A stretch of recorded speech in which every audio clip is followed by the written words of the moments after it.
Magandang umaga po sa ating lahat at sa aking mga kababayang Pilipino.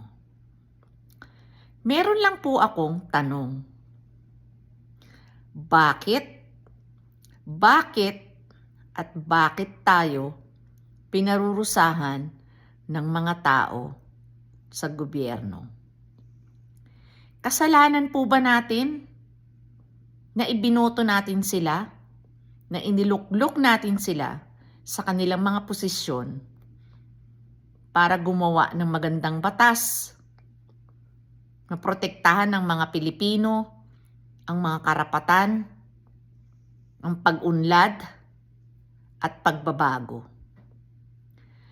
Pero sa nakikita po natin ngayon, parang mahirap na po tayong maniwala, umasa at maghintay.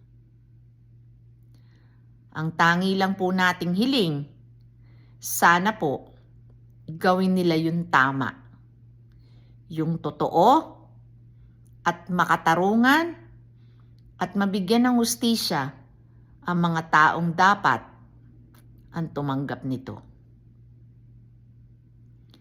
Ngayon, kung hindi nila maibibigay ang ating ibinigay na posisyon sa kanila, kapalit ng ating kapayapaan, pag-unlad, lalo na ng mahihirap, dapat po, magbitiw na po sila sa kanilang mga tungkulin.